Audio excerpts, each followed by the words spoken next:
así, ¿no? Sí.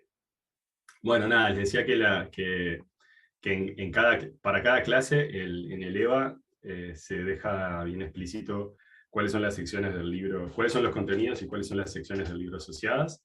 Entonces, la idea es que lean esas secciones justamente. No sé, a ver vamos a ver cuáles de ustedes leyeron, por ejemplo, las secciones del libro 1.1 y 1.2 de la clase pasada. ¿Se animan a levantar la mano? Profe, ¿vos qué recomendás leerlo, antes o después de la clase? En realidad, si lo pueden leer antes, genial, pero al menos leerlo después. Bien, ¿Está? No es estrictamente necesario leerlo antes, pero sí seguro después. Bueno, nada, en realidad no levantó demasiada gente la mano. Quería nomás hacer hincapié en que traten de incorporar esa metodología de ir leyendo clase a clase. El curso no es no está demasiado apretado, no es demasiado complejo, pero sí no para. Y nosotros ya empezamos el lunes y vamos construyendo los conceptos sobre lo que vimos antes. Entonces, en particular toda esta parte que vamos a iniciar hoy de teoría del aprendizaje, de vuelta, no es algo complicado, pero sí hay algunos argumentos un poco sutiles, algunas cositas que demoran un poco en caer, y por ende es súper importante que no pierdan pie y que sigan bien al día las clases. Y para eso la receta es leer el libro. ¿Ah? Entonces, yendo a la clase de hoy, empecemos con un breve repaso de la clase pasada. En la clase pasada nos detuvimos un rato a analizar qué era aprender. Hicimos énfasis en la diferencia entre aprender y memorizar, que va a ser clave en todo esto en lo que vamos a meternos ahora en las primeras clases del curso, y en general después. Hicimos énfasis en esa diferencia a partir de lo que denominamos generalizar, ¿no? O la capacidad de generalización. Y en relación a eso, quería hacerles a ver si estamos acá. Sí, acá. Quería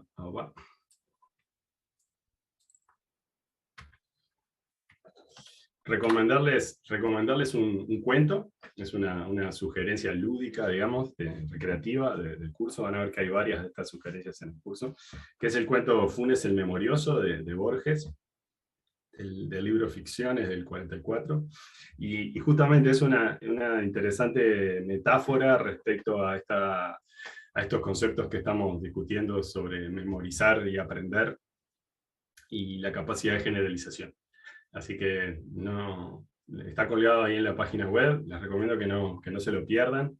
Les lleva 10 minutos leer el cuento, y si lo hacen, me imagino que después, cuando estén programando los algoritmos de aprendizaje, tratando de que aprendan, se van a acordar de alguna de las cosas del cuento. Van a querer que su algoritmo no sea un Funes el memorioso, sino que sea capaz de generalizar.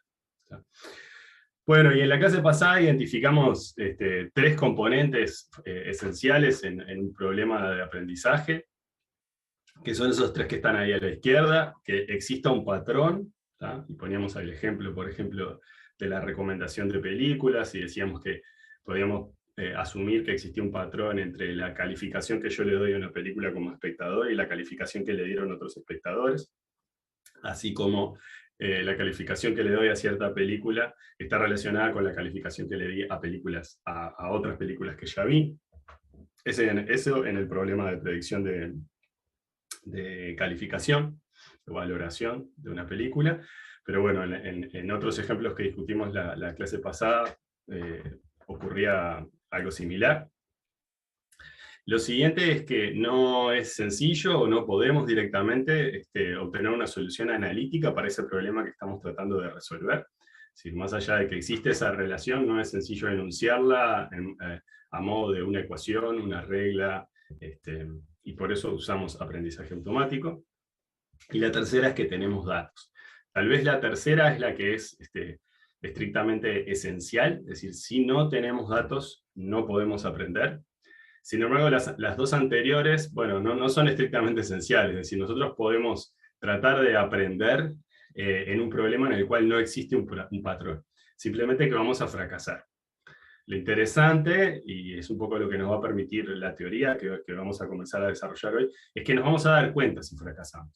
Es decir, si hacemos las cosas siguiendo cierta metodología, no nos va a ocurrir que diseñamos un sistema de clasificación o un sistema de predicción y nos quedamos muy contentos con los resultados, se lo damos al cliente y resulta que ese sistema es un fiasco. Ese sistema funciona mal o en el marco de lo que veníamos hablando, ese sistema generaliza mal. No se comporta bien frente a nuevos datos. Y bueno, creo que algo respecto a esto que acabo de decir, hay una pista sobre el final de la clase de cómo eso va a funcionar. Pero para eso tenemos que transitar por toda la clase. Y después sobre el segundo punto, y sí, tampoco es estrictamente esencial. Nosotros podríamos llegar a tratar de aplicar aprendizaje automático en un problema en el que en realidad existe una solución analítica. Pero bueno, ahí lo que ocurre es que no tiene mucho sentido. ¿Para qué tomarse el trabajo de generar datos, de hacer el aprendizaje y tal, si efectivamente podemos desarrollar una solución por el enfoque que llamábamos de diseño en la clase pasada? Muy bien. Después, lo otro que definimos en la clase pasada fue ese marco conceptual, y hay unas ciertas definiciones en torno a cuáles son los elementos de nuestro problema. En particular, nos vamos a concentrar en aprendizaje supervisado, y ahora voy a hacer un comentario sobre otros tipos de aprendizaje, pero nos vamos a concentrar en el aprendizaje supervisado. En el aprendizaje supervisado, nuestro objetivo es una cierta función desconocida que llamamos f de x. X son los patrones, los puntos de entrada, los datos, mientras que y es la salida, es lo que querríamos predecir, ¿verdad? Es decir, contamos con un conjunto de datos que son parejas X, Y, ¿no? Parejas dato, salida. Por ejemplo, en el caso del problema de aprobación de crédito, las X serían los datos de una solicitud de un cliente, y Y sería si ese cliente fue un buen cliente o no para el banco, si el banco pudo lucrar con ese cliente. Entonces, y por ende también es de alguna manera lo que nosotros querríamos predecir, si le aprobamos o no le aprobamos el préstamo. Pero, insisto, y vamos a insistir reiteradamente esto, F es desconocida. Si F es desconocida, no podemos acceder a ella, no podemos observarla, y nuestra única forma de obtener información acerca de cómo es a través de este conjunto de datos de entrenamiento. Entonces, la idea es que un algoritmo de aprendizaje, que es otro de los componentes de nuestro mapa conceptual, va a elegir una cierta función G que aproxima a F de un conjunto de hipótesis H grande.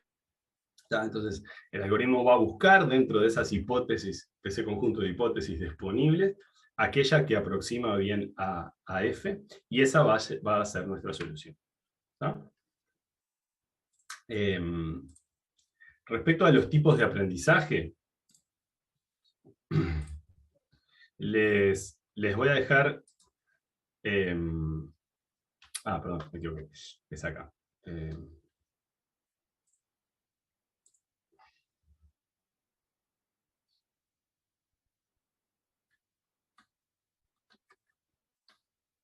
Sí, es.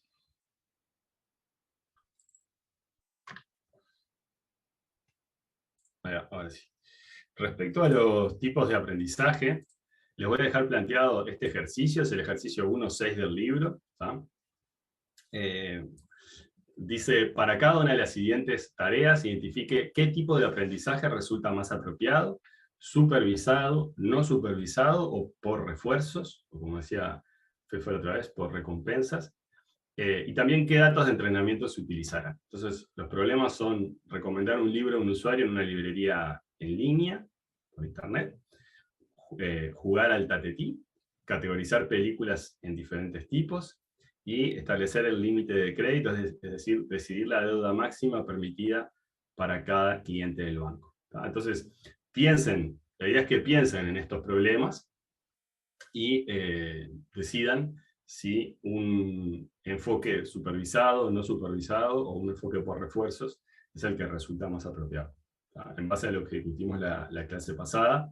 Y para eso conviene recordar que esas variantes, las diferencias tienen que ver principalmente con la naturaleza del conjunto de datos de entrenamiento. Es decir, si yo tengo, por ejemplo, en el caso del aprendizaje supervisado, el conjunto de datos de entrenamiento tiene ejemplos explícitos de cuál es la salida correcta, la salida esperada para ciertos valores de entrada. Ese es el caso de aprendizaje supervisado, que va a ser el más habitual en el curso y probablemente también en la práctica profesional. Después, por el contrario, en el caso de aprendizaje no supervisado, los datos de entrenamiento no tienen información sobre cuál debe ser la salida. Tenemos solo los patrones de entrada. Entonces, eso se puede ver como la tarea de encontrar patrones y estructura en los datos. Era como el ejemplo aquel en el que teníamos las monedas, definidas por su peso y su tamaño, pero no sabíamos a qué clase correspondía. Entonces podíamos aún así encontrar grupos dentro de esas monedas. El ejemplo más claro puede ser el de encontrar grupos o categorías dentro de los datos. Y hacíamos la observación la clase pasada, que también era una estrategia muy útil para construir una representación de los datos que sea beneficiosa, favorable para resolver otras tareas. Y por último estaba el caso del aprendizaje por refuerzos. Los datos tampoco tienen la salida correcta, sino que se obtiene algún tipo de salida junto con una medida de cuán buena es esa salida. Entonces, el aprendizaje por refuerzos es particularmente apropiado cuando se plantea un juego o hay que resolver una tarea cuyo objetivo, por ejemplo, ganar, perder o llegar a destino, se define a largo plazo.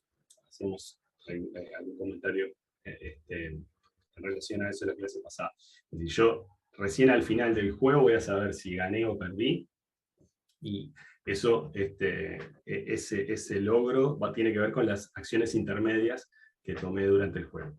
Entonces, en esos casos típicamente yo actúo sobre el entorno y obtengo una recompensa o una penalización. Entonces, de vuelta, es un ejercicio del libro. Les pido que lo piensen para la próxima clase. Si tienen algunas dudas, las podemos discutir en clase o incluso en la clase de consulta. ¿Está? Buenísimo. Y Martín, respecto a la clase pasada, también no sé si alguien preguntó algo. sí, ¿te puedo hacer una consulta más que nada de curioso con el tema de tipo de aprendizaje? Sí, de curioso. O sea, supongo que capaz que no entra en los contenidos del curso, pero nosotros tenemos bien diferenciado lo que es tipo la etapa de aprendizaje, de entrenamiento del algoritmo, y lo que es la posterior, donde ya tenés la G y simplemente se implementa para casos nuevos. Claro, ahí le decimos que hacemos inferencia o hacemos predicción. Ahí va. ¿Hay algún tipo de aprendizaje, vamos a decirlo, en el cual esos datos, tipo, cuando se le enfrenta a datos nuevos, si el tipo tome esos datos, se le diga si son acertados o no, para que también los use para aprender? Sí, Después sin duda. Sí, a veces se le denomina aprendizaje online. No me está saliendo una traducción al español de eso, en línea sería, pero es aprender constantemente de los datos que voy recibiendo. Sí. Okay. De hecho, ese tipo de cosas están descritas en el capítulo del libro. Hay algunos de esos Sí, me pareció leerlos, pero no lo había entendido como es. Pero Exacto. ahora que lo dijiste, ya me Ah, terminó. ¿Hay alguno de esos matices descritos? Fefo, ¿querías comentar algo? A veces se le dice adaptivo, porque uno va Adaptivo. actualizando o adaptando los pesos o los parámetros a medida que va aprendiendo. Pero nada, una palabra en español para Martín. Ahí va, buenas. Sí, hay variantes sobre lo que acabamos de decir, hay cosas que son semi-supervisadas, pero bueno, en definitiva, estos tres paradigmas que definimos son como los más representativos y paradigmáticos, justamente. ¿Tá? Si bien está claro, Matías, que puede haber cosas más en el medio. Impecable, muchísimas gracias. Por favor. Te quedó la mano arriba, Fefu. Bueno, y la clase pasada vimos nuestro primer algoritmo de aprendizaje, que era el algoritmo del perceptrón, que en esencia lo que hacía era hacer el producto interno entre un conjunto de pesos y los valores numéricos que definían a uno de nuestros datos, al vector de datos. Lo analizábamos para una clasificación binaria, entonces en base a ese score, comparábamos ese score, el signo de ese score, otra manera de verlo era que comparábamos ese score con un umbral, y clasificábamos como patrones positivos más 1, los que quedaban por encima de ese umbral o de cierto lado del hiperplano, y como negativos los que quedaban del otro lado. ¿tá? Y la forma de aprender era era muy simple, era a partir de una regla de actualización de los pesos, en la que considerábamos un punto mal clasificado y nos movíamos, aplicábamos una regla de actualización que nos hacía mover en la dirección correcta, digamos, en la dirección en la que ese punto tendería a estar bien clasificado. Perfecto, van a implementar este algoritmo del perceptrón en la clase que viene. Tiene una limitante fuerte que señalábamos, que es que logra converger ese proceso de aprendizaje en el que en cada iteración tomamos un punto mal clasificado y actualizamos los pesos en función de ese punto mal clasificado. Solo va a converger si los datos son linealmente separables, es decir, si existe un hiperplano que separa efectivamente todos los puntos de forma correcta. ¿no? Entonces es limitado, pero también vamos a ver en breve de qué manera lo podemos modificar para hacerlo adecuado para datos no linealmente separables. ¿no? Y la clase pasada terminaba con una nota de preocupación, o una nota de duda respecto a esto del aprendizaje, porque hacíamos hincapié en esta idea de que la función objetivo era realmente desconocida, y nos quedaba la sensación, a ver si lo recuerdan, a partir de este ejercicio, a ver ahí, a partir de este ejercicio, ahí se ve los cuadraditos de la clase pasada. ¿Sí? Hola. Sí, se ven. Hola, sí, se ven. Dale, genial, gracias. ¿Se acuerdan que nos quedaba la duda de si el aprendizaje era factible? Digamos, porque si nosotros conocíamos cómo se comportaba la función f para el conjunto de entrenamiento, era difícil establecer, y justamente a partir de este ejemplo dejamos eso en claro, era difícil establecer qué pasaba con f fuera del conjunto de entrenamiento, porque como era desconocida, podía tomar cualquier valor, y nos quedaba justamente la duda de si íbamos a lograr o no aprender, si el aprendizaje era o no factible. ¿tá? Entonces, de eso se trata la clase de hoy, comenzar a construir nuestra teoría respecto al aprendizaje. Es una clase clave en todo esto, donde vamos a dar nuestros primeros pasos para construir esa teoría. Y bueno, y espero que al final nos podamos responder esta pregunta, que bueno, obviamente como el curso sigue, ya les adelanto que sí, que es posible aprender, ¿tá? Que el aprendizaje es factible. Entonces, la clase va a ser casi que un solo argumento, ¿no? Es decir, vamos a construir un argumento esto de principio a fin, pero si quisiéramos partirla en pedacitos, más o menos este es el cronograma de la clase. Quien va a venir a nuestro rescate es la probabilidad, es decir, vamos a ver que el aprendizaje es factible en un sentido probabilístico. Vamos a partir definiendo algunas cosas, una analogía sencilla del problema de aprendizaje, y luego vamos a conectar efectivamente el problema de aprendizaje con esa analogía probabilística. Luego vamos a ver que en realidad las cosas son un poquito más complicadas de lo que venimos manejando y vamos a necesitar hacer mejor esa conexión.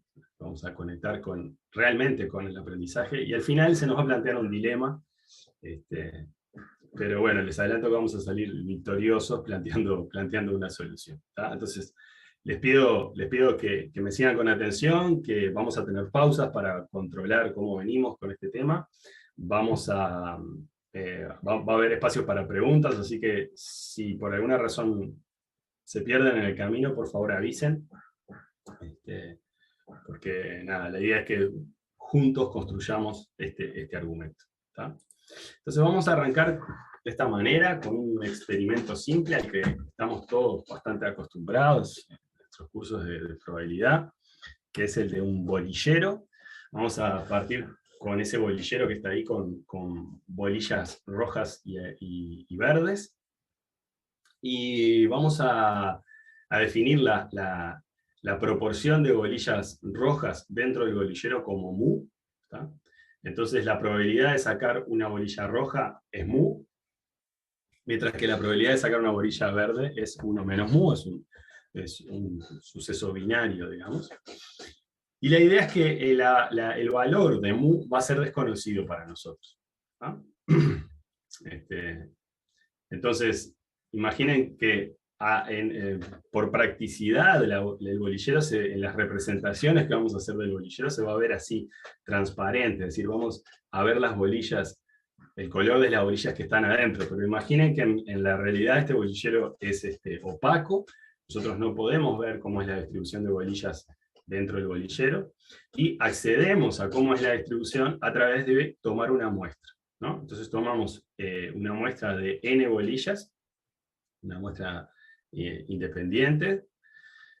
Podemos pensar que es con reposición, o podemos pensar también que el bolillero tiene infinitas bolillas, ¿tá? Y vamos a definir a ni, que es esta letra que está acá, ni, como la fracción de bolillas rojas en la muestra, ¿tá? Asumo que es un escenario familiar para todos. Entonces les pregunto, ¿qué nos dice ni respecto a mu? ¿Nos dice algo ni respecto a mu?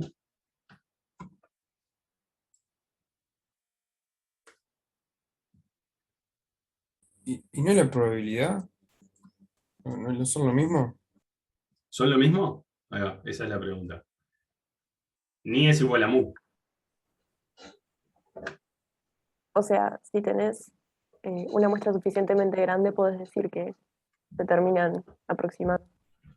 Ok, ahí va, me gustó más, gracias Victoria. Entonces lo que dice Victoria es, si la muestra es suficientemente grande, entonces ni se aproxima a mu.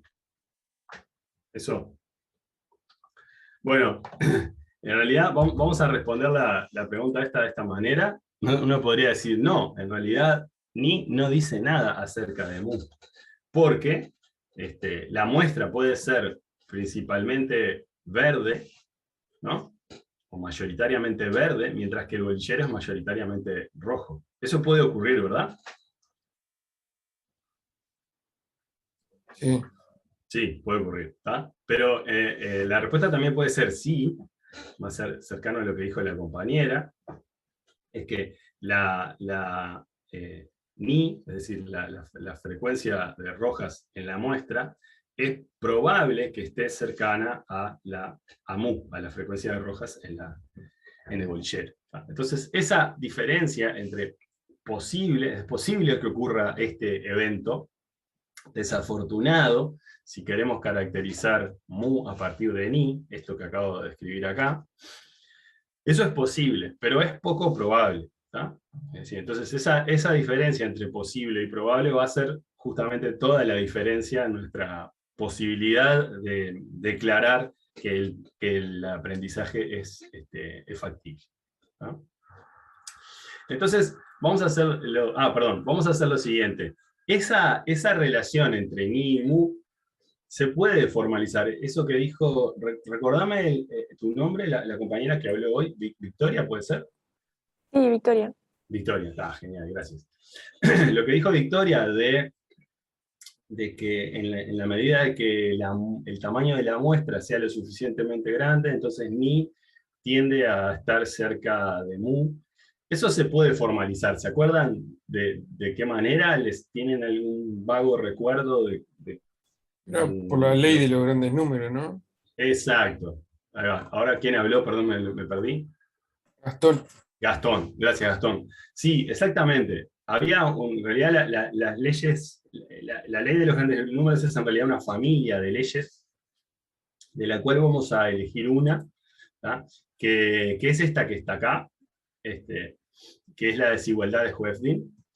En realidad lo que decimos primero es lo mismo que dijo Victoria, en una muestra lo suficientemente grande, ¿tá? N es grande, entonces ni está probablemente cerca de mu, a menos de una cierta tolerancia epsilon, ¿tá?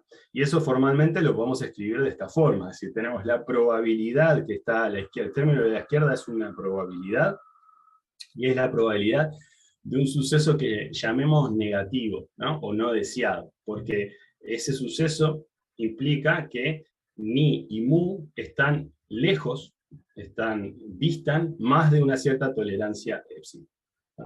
Entonces esto es algo que no desearíamos que ocurra, ¿tá? Justamente para poder caracterizar el espacio del bolillero, el bolillero a partir de la muestra. Entonces, debemos acotar esa probabilidad, ¿tá? ¿Y cómo la acotamos? Bueno, según esta desigualdad, la desigualdad de Hoeffding, lo vamos a acotar con el término de la derecha. Y el término de la derecha, fíjense que nos da buenas esperanzas, ¿no? Porque tiene una exponencial con signo negativo, ¿no? El exponente tiene un signo negativo. Entonces, en particular, lo que decía Victoria es que cuando n crece, en la medida que n se hace grande, eso es una buena noticia, porque esa exponencial decrece, y decrece rápidamente, ¿tá? Pero a la vez también tenemos un problema. ¿Alguien lo puede señalar? Hay una dificultad con este término de la derecha. Yo me referí a n. Sí, pero hay un epsilon ahí, ¿no? Que se supone de ser chico. Exacto. Ahí. Ahí va, Carmen, gracias. El epsilon es chico, ¿no? Entonces, en la medida que epsilon es chico, es decir, que yo achico mi tolerancia o quiero afinar mi estimación, ¿no? Hacerla más precisa, entonces epsilon juega en contra, digamos, ¿no? Entonces voy a tener acá un compromiso, ¿tá? Entonces, es muy importante esta desigualdad, digamos, va a jugar un rol fundamental en la teoría del aprendizaje. Y fíjense que el enfoque que estamos adoptando es un enfoque que se llama PAC en la teoría del aprendizaje, justamente por la idea de que podemos decir que mu es igual a ni, o que ni tiende a mu, digamos, en un sentido PAC, que es probablemente, aproximadamente correcto, ¿tá? Es decir, probablemente porque interviene esta probabilidad, ¿tá? Y aproximadamente porque estamos considerando una cierta tolerancia, ¿tá? Buenísimo, entonces dimos nuestro primer pasito en todo esto. Algunas observaciones respecto a esta desigualdad. La primera es que, fíjense que es válida para todo n y para todo epsilon. Justamente el término de la derecha, que es el bound, como es la cota, no depende de mu, ¿no? Mu está fijo ahí, y la cota es una cota bastante general, ¿no? O sea, es una cota que justamente queremos acotar a algo a partir de queremos acotar este suceso a partir de un mu que desconocemos. Entonces la cota no depende de mu. ¿Tá? Y ocurre que hay un cierto compromiso, que ya señalábamos, entre el n, el epsilon y la cota, ¿no? Es decir, si nosotros tenemos un cierto n y queremos aumentar la precisión, ¿no? Si quisiéramos mantener el mismo nivel de probabilidad, el mismo valor de la cota, entonces necesariamente tendríamos que hacer crecer el tamaño de la muestra n. ¿Tá? Entonces eso, epsilon y n juegan un compromiso ahí, ¿no?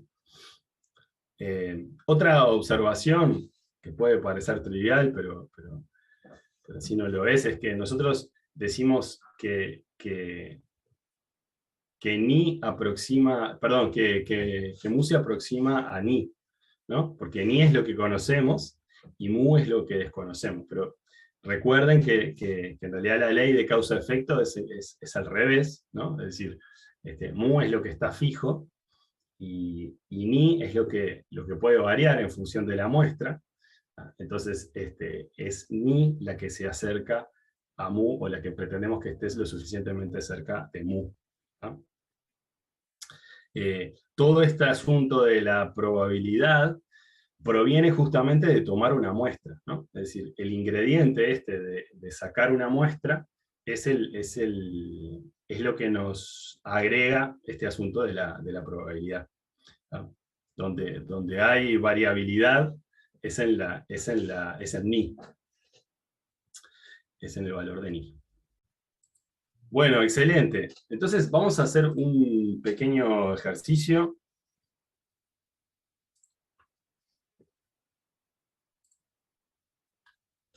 Después de volver a ver a Borges. Vamos a recordar cómo operar con estas cosas. No, perdón. Ahí. Entonces, vamos a plantear este mismo problema de las bolillas, del bolillero. Considere un bolillero que contiene bolitas verdes y rojas en una proporción tal que si se saca una bolita al azar, la probabilidad de que sea roja es mu, y la probabilidad de que sea verde es 1 menos mu. ¿Tá? Mu y 1 menos mu. ¿Tá?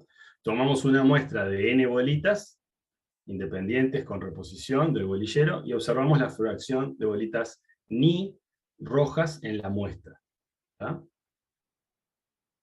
Entonces, si mu es 0,9, es la primera parte de la pregunta, ¿cuál es la probabilidad de que una muestra de n igual 10 bolitas tenga ni menor a 0,1?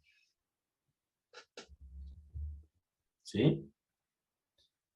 Y después lo que vamos a hacer es, eso lo podemos calcular, ¿no? ¿Les suena cómo calcular eso?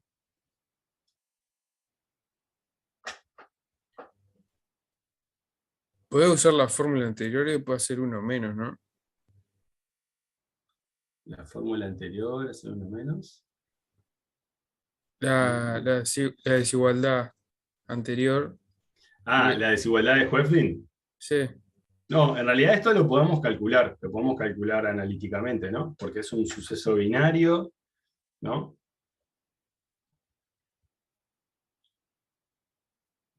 ¿Cómo se hacía eso? ¿Se acuerdan? Teníamos la distribución de Bernoulli para este tipo de cosas, ¿no?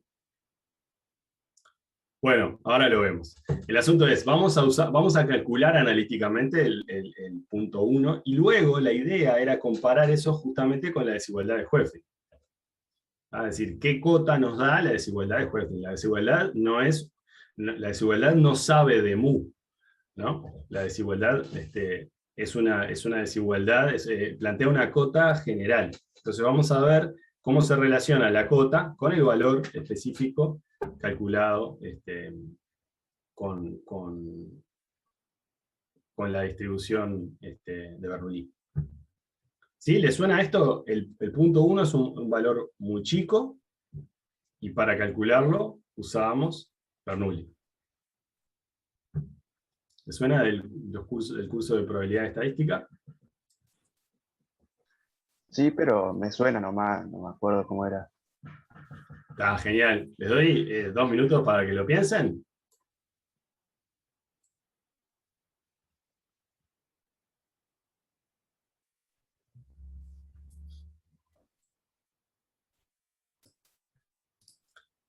Lo hicieron montones de veces.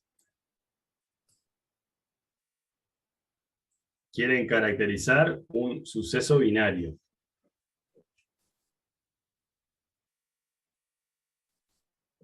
Y para eso usaban Bernoulli.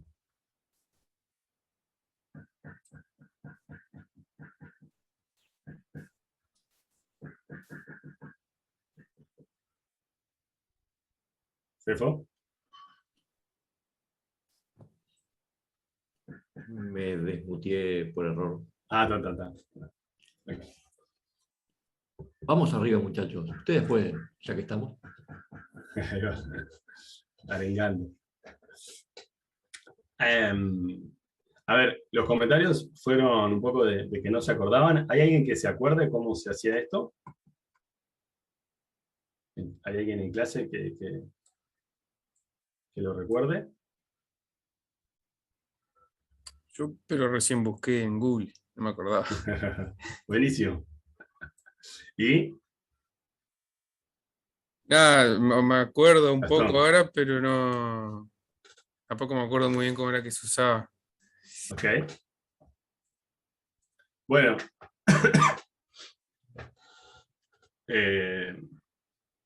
¿Alguien más? Además de compañero. La idea era calcular tipo la probabilidad de que te salgan 0 bolitas o 1 bolita, ¿no? Exacto, ahí va, Julián. Buenísimo.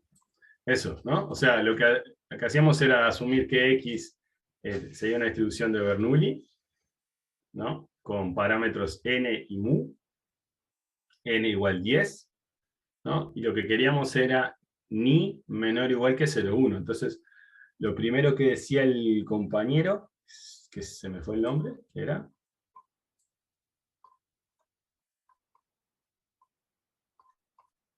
¿Quién había hablado recién? Yo.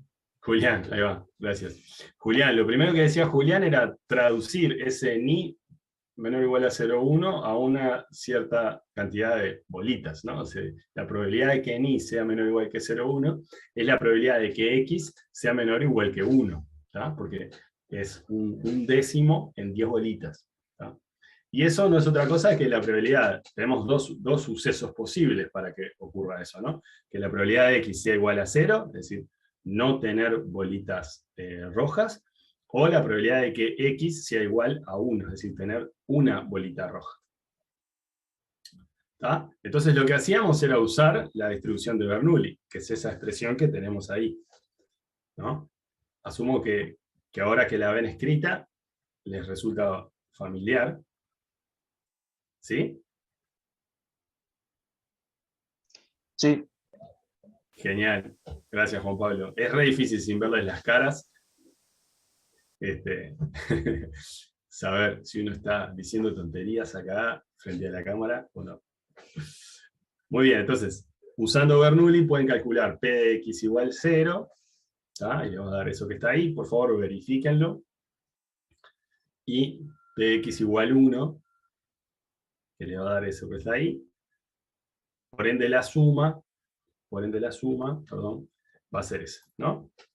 9,1 por 10 a la menos 9. Genial. Entonces después la idea de esto era compararlo contra la desigualdad de Hoeffding. ¿Cómo hacemos eso? Bueno, lo que necesitamos es el valor ese de la diferencia entre ni menos mu en valor absoluto. Ahora lo vamos a usar para tomar como referencia del valor de épsilon. ¿Sí? En realidad yo había dicho, la desigualdad de Hoeffding no implica conocer mu, ¿tá? Pero necesitamos elegir un épsilon, ¿no? Entonces vamos a usar la diferencia entre mu y ni como una manera de elegir un épsilon, ¿no? Entonces, ni menos mu debería ser, el valor absoluto de ni menos mu debería ser mayor a 0,8, ¿no? Ya que mu es 0,9 y ni es menor o igual que 0,1. Entonces, la probabilidad de que ni sea menor o igual que 0,1 la podemos acotar con la probabilidad de que el valor absoluto entre ni y mu sea mayor a 0,8. Y ahora lo que podemos hacer es sustituir acá, ¿no? Es decir, la desigualdad de Hoeffding, usar el valor de epsilon correspondiente a esa expresión, ¿no? Entonces, si sustituyen para n era 10, epsilon 0,8, o en realidad debería ser 0,8 más, o sea, cualquier valor mayor. No, perdón, está bien, 0,8 alcanza.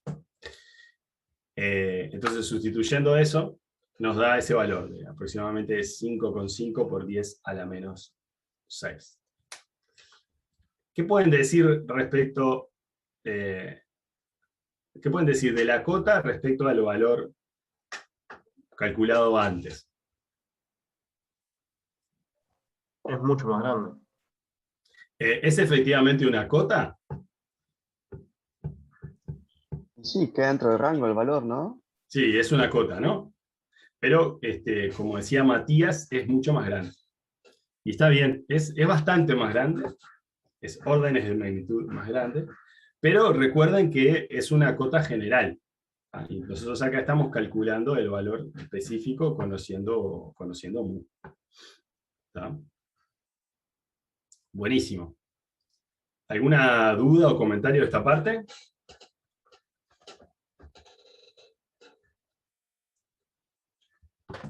¿Cómo venimos? Bien, bien. Bárbaro. Entonces, vamos a volver a las transparencias. Acá.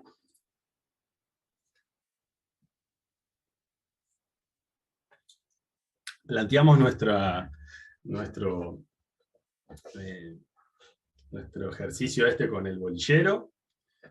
Vimos que somos capaces de acotar la distancia que hay entre ni y mu, la probabilidad de que sean diferentes más allá de un épsilon.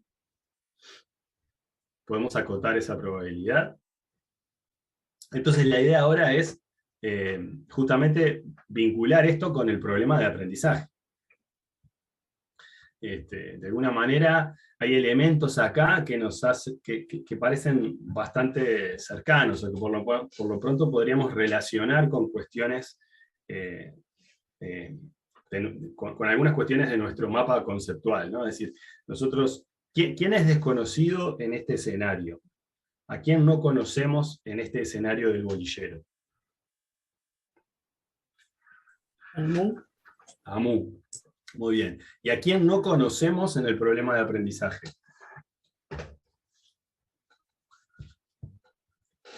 F. F. F es desconocido. Entonces estaría bien vincular esas cosas. Después, ¿a quién conocemos en el problema de aprendizaje? No conocemos a F, pero algo conocemos. ¿Qué es? Tenés datos de ciertos resultados. Tengo datos. ¿Se acuerdan? Nosotros decíamos eso de que no conocemos F, pero solo podemos acceder a F o a información relativa a F a través de un conjunto de muestras, de un conjunto de datos. O sea que el conjunto de datos funciona como una especie de testaferro que es una especie de interlocutor entre nosotros y la función verdadera F. ¿Ah? Y ese papel, ¿quién lo va a jugar acá?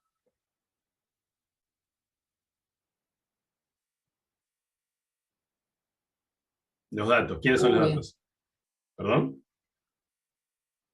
Dale, Matías. No. La V, la B corta. Ahí va, la ni, esta. Ni. No es Sí, ahí. en realidad, ahí va, lo que va a jugar el papel de los datos son las muestras. Si nosotros tenemos un conjunto de muestras, ¿tá? Al igual que vamos a tener un conjunto de datos en el problema de aprendizaje. ¿Tá?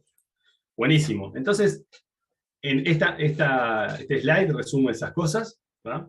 Y establece justamente cuál es el vínculo. Entonces, como decíamos, en el bolillero, lo que es desconocido es mu, pero en el problema de aprendizaje lo que es desconocido es f.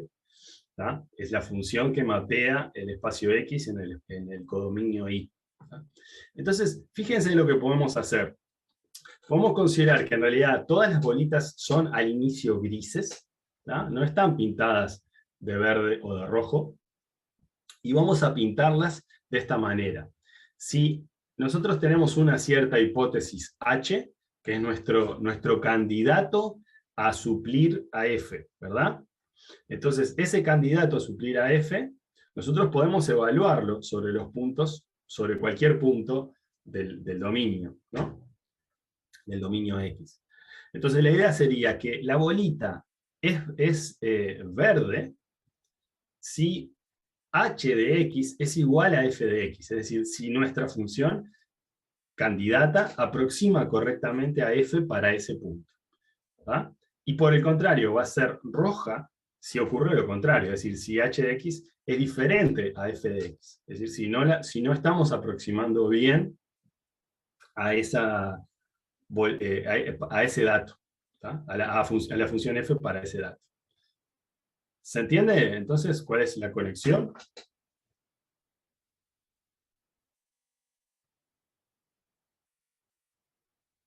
Se entiende. Sí, sí, sí. Gracias. Recuerden que el bolillero este es opaco, ¿tá? Es decir, en realidad yo no conozco f y no voy a poder hacer esto sobre los puntos del bolillero, ¿no? En realidad lo voy a poder hacer solo sobre las muestras. Sobre las muestras que tomo del bolillero, sí que puedo hacer esto, ¿verdad? Porque justamente las muestras del bolillero, cuando yo tengo datos de entrenamiento que decíamos que correspondían a las muestras del bolillero, para esos puntos sí puedo evaluar la función h, y solo para esos puntos tengo el valor que devolvería la función f, porque son puntos de entrenamiento, ¿no? Entonces, conozco el valor de f de x, o sea, y chica, para esos puntos. ¿Tá? De todos modos, vamos a pensar que en términos conceptuales, digamos, podemos hacer esto de pintar todo el espacio X, o todo el bolillero, de verde o de rojo, en función de cómo coinciden o no la función candidata h con la función f. Entonces, agregamos un componente nuevo en nuestro mapa conceptual. Esta analogía con el bolillero es la de que en realidad el bolillero son todas bolillas grises, ¿verdad? Que representan nuestro espacio, nuestro dominio X, ¿tá? Y existe una cierta distribución de probabilidad a partir de la cual tomamos una muestra de datos de entrenamiento. ¿Tá? Este componente nuevo, es a una distribución de probabilidad a partir de la cual generamos un conjunto de entrenamiento, una muestra, es un componente esencial, ¿no? Porque este es el componente que nos permitió, en el caso del bolillero, usar Hoeffding. ¿Tá? Nosotros elegimos una muestra aleatoriamente. Si nosotros la hubiéramos elegido de una manera especial, particular, entonces no cabría la posibilidad de apelar a usar Hoeffding, ¿no? No podríamos usar Hoeffding. Entonces, este componente va a ser, como van a ver, un componente esencial del aprendizaje. Aún así, no es restrictivo, en el sentido que la distribución de probabilidad, en principio, puede ser cualquier cosa, y no tiene por qué ser conocida. ¿Tá? Al igual que al igual que f, no tiene por qué ser conocida. Pero sí es, le diría hasta un detalle técnico, que exista esta distribución de probabilidad, a partir de la cual generamos las muestras. ¿Tá?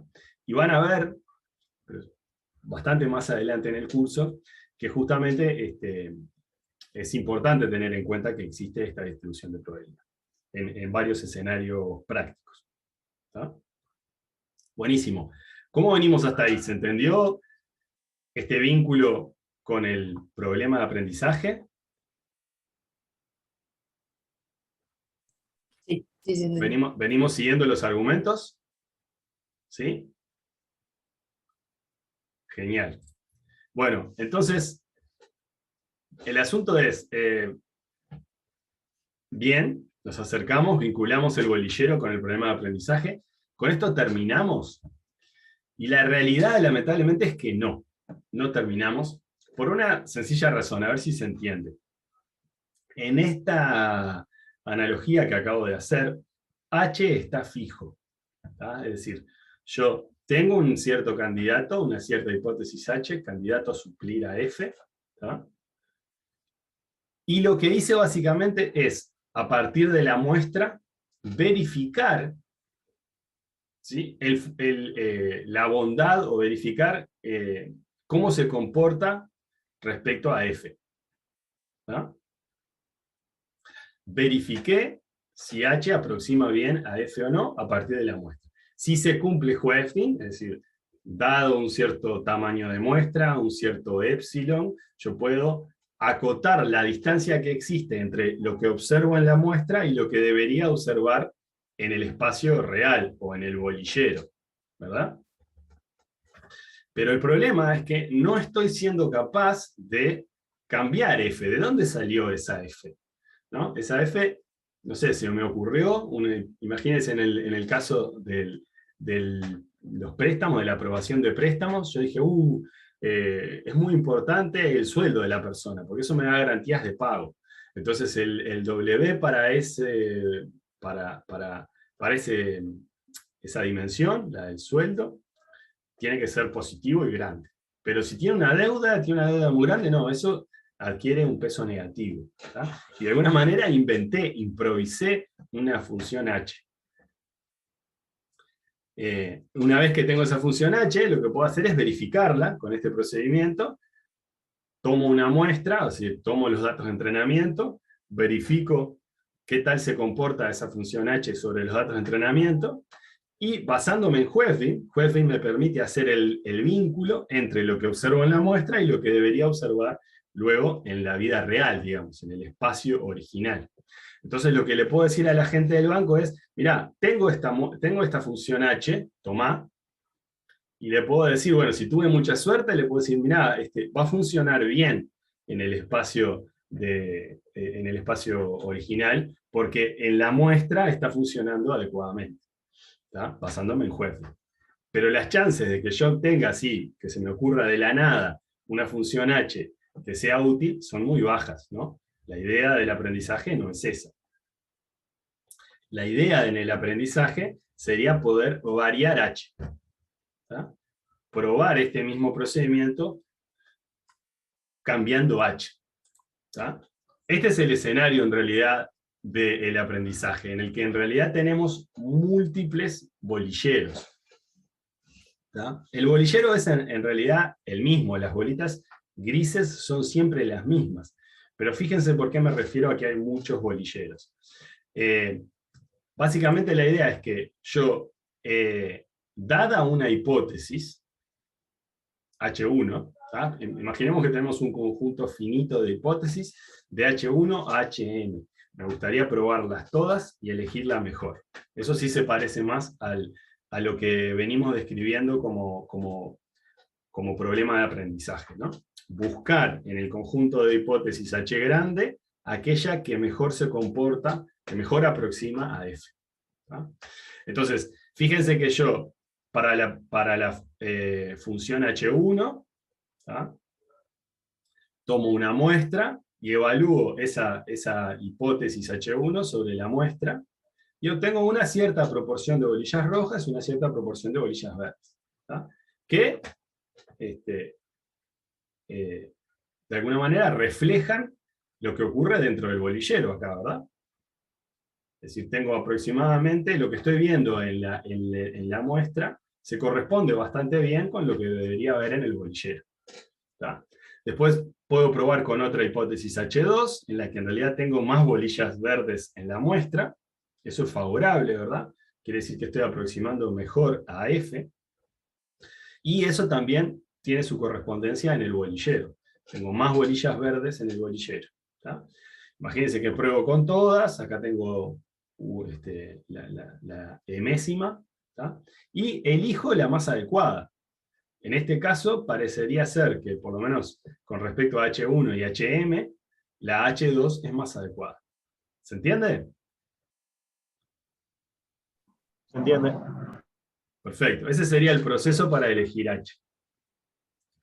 Entonces, ¿cuál es el problema con esto? Existe un problema con esto. Vamos a primero a definir un asunto de notación, que es que tanto mu como ni dependen de la hipótesis, ¿no? Si yo vuelvo para acá, mu y ni dependen de la hipótesis. Por eso usábamos los subíndices acá, en mu y en ni, ¿no? ¿Y qué son mu y ni? Bueno, según lo que definimos, que pedíamos pintábamos de verde o rojo en función de si coincidía o no la hipótesis con la función f. Entonces, ni es el error que cometo en la muestra, sobre la muestra. ¿Tá? Estoy contando error binario, ¿no? Estoy contando error como si coincide mi predicción con F, coincide con H, coincide con lo que debería dar F, entonces eso no es un error, estoy acertando. Si por el contrario no coinciden, es un error. Entonces, ni justamente lo que cuenta es los errores en la muestra, mientras que mu lo que cuenta es el error fuera de la muestra, en el dominio original. ¿Tá? Entonces, si le llamamos a ni e in, dentro de la muestra, de H, porque justamente depende de H, y a mu le llamamos e out, fuera de la muestra, de H, ¿tá? Entonces podemos volver a escribir Hoeffding, la desigualdad de Hoeffding, de esta manera que está acá. ¿Tá? Es exactamente lo mismo que veíamos, solo que sustituimos mu y ni. ¿Se entiende?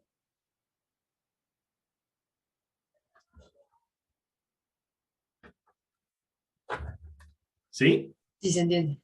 Sí. Bárbaro, gracias. Perdonen que sea insistente con estas cosas, pero no quiero seguir con este chequeo, de si me están siguiendo, porque no quiero seguir para adelante si quedan cosas oscuras. ¿Tá? Entonces, la anotación con muchos bolilleros sería esta, ¿no? Sería, yo varío la hipótesis de H1 a HM, conjunto finito de hipótesis, con M hipótesis, ¿tá? Y voy a tener un cierto E-in en la muestra, para H1, para H2, para hasta HM, y un cierto E-out en el bolillero o en el dominio original. Excelente. Entonces, con esto terminamos.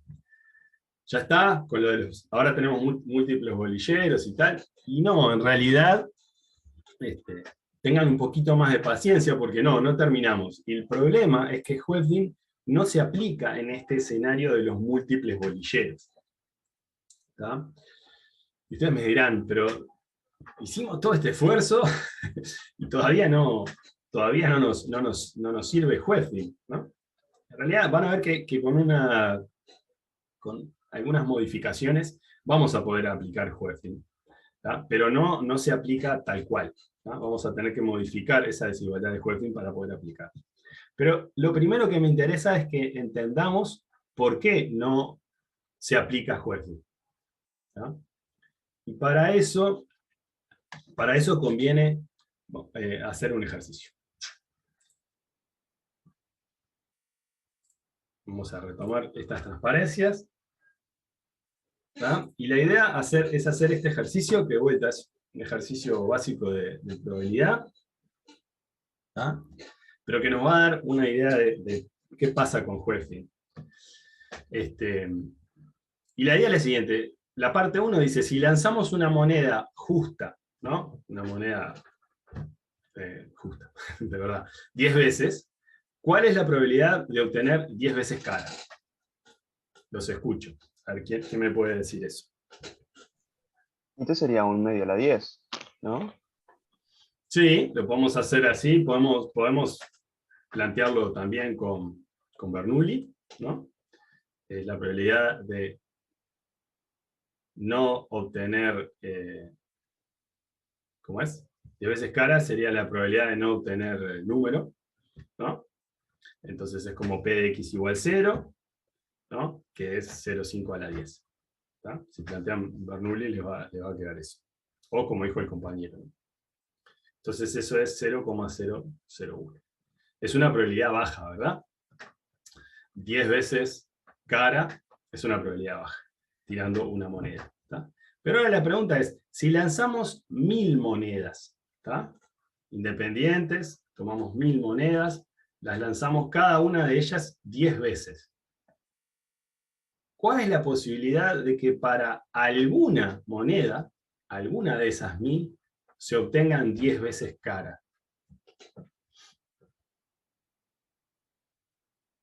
¿Se entiende la diferencia, no? Acá creo que lo que hacía es que haces 1 menos la probabilidad de que en ninguna te salga 10 veces cara. Exacto, Juan Pablo, estoy de acuerdo. ¿Se entiende lo que dice Juan Pablo? Lo que voy a hacer es considerar el suceso disjunto, ¿no? Es decir, si quiero que en alguna moneda se obtengan 10 veces cara, es 1 menos la probabilidad de que ninguna de las monedas tenga 10 veces cara. ¿No? Entonces, ¿cómo calculamos eso? Bueno, podemos usar lo anterior, ¿no? Es decir, que no sean todas caras para una moneda es la probabilidad de ni distinto de 0 o 1 menos la probabilidad de ni igual a 0. O sea, 1 menos 0,01. ¿No? Eso es que no sean todas caras para una moneda. Ahora, que no sean todas caras para 10.000 monedas es eso para 1000 monedas, no 10.000, es eso a la 1000, ¿verdad? Ninguna moneda de las 1000 son todas caras. Entonces, como decía Juan Pablo, si hago 1 menos eso, tengo la probabilidad de que alguna moneda de las 1000 puede tener todas caras. Y fíjense que si hacen esta cuenta, les da bastante alto, ¿no? 0,63. Quiere decir que es más probable que alguna de las monedas tenga 10 veces cara que no. ¿Ah? Y entonces, ¿qué es lo que me está diciendo esto?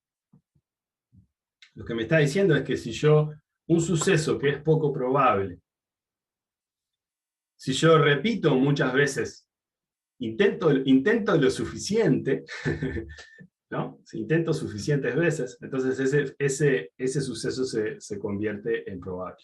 Que es algo que ustedes ya saben, ¿verdad?